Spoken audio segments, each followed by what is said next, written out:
So, yesterday we talked about active and passive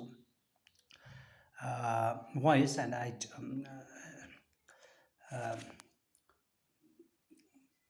showed you a table how to change uh, the form that the verb takes when the sentence is changed from active to the voice passive voices. And now students must know when to use active. It's not sufficient that the students able to change the active into the passive voice. It's insufficient. Or the student must know when to use active voice and when to use passive. uh, Not just the ability to change the passive into active or active into passive. The active voice is used as a rule. The active voice is used when the agent, that is the doer of the action, is more important, is made prominent. The passive voice is used when the person or thing acted upon is more important. That's more important. Okay. For example, the passive voice is therefore generally preferred when the active form would involve the use of an indefinite or vague pronoun, somebody, they, people, as subject. That's when we do not know the agent or when it is not necessary to know it's not necessary to know the agent. For example,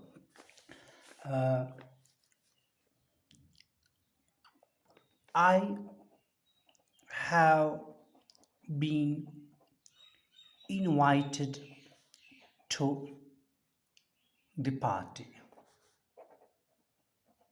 Okay, what is important? It is important that I am important.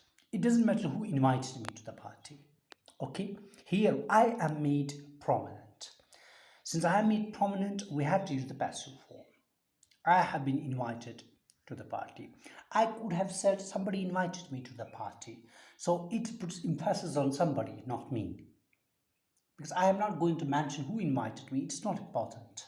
I have been important. I have been invited uh, to the party. That means I am important. Uh, all orders will be executed. All orders will be executed.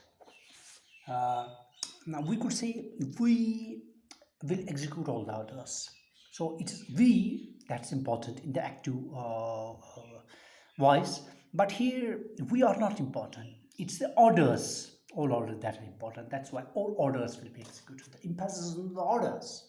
All will be executed, not only a few. All will be executed. It doesn't matter who will execute them. It's implied that we will execute them and we are not important. That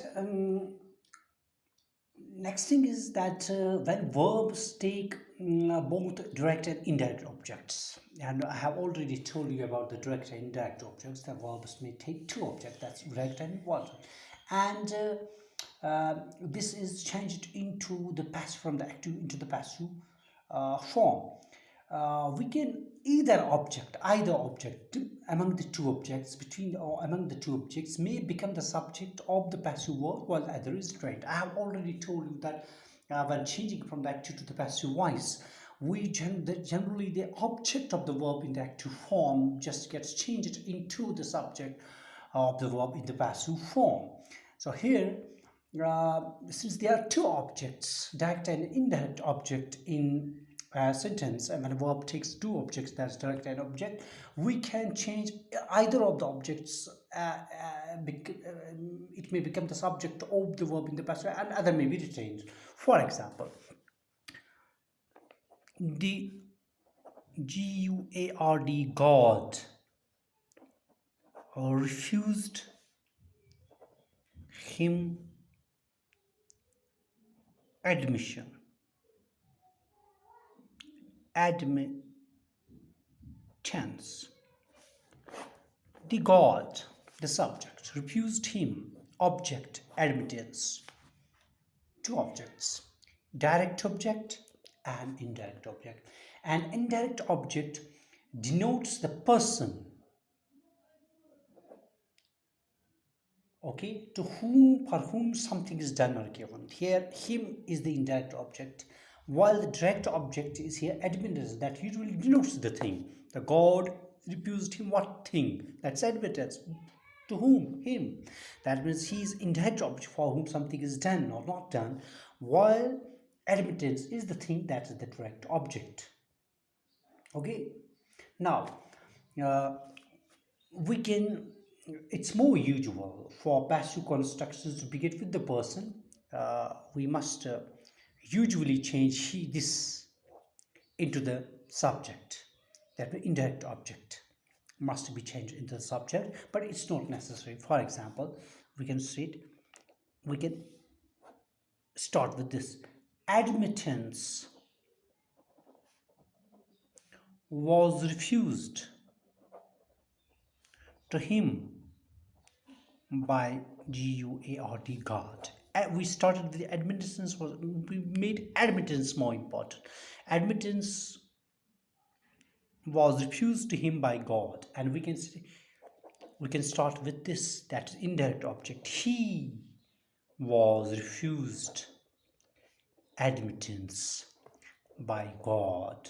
Okay, or here indirect object as the subject, here admittance beginning the admittance. I This is enough for the uh, I think this is enough on the active and passive voice topic. We'll be starting a new topic inshallah tomorrow.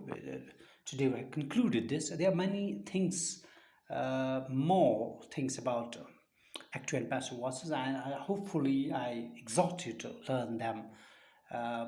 Get a book from the market and try to learn as many things about this and practice how to change active into passive and want to use it. So it will be, uh, you may not be able to master it, but still you will become compatible with using the active and the passive voices and the situations where they are used. uh, I hope for all of you have understood this topic well, and we'll be leaving it for tomorrow, and we will start a new topic tomorrow. Till then, Khuda Hafiz.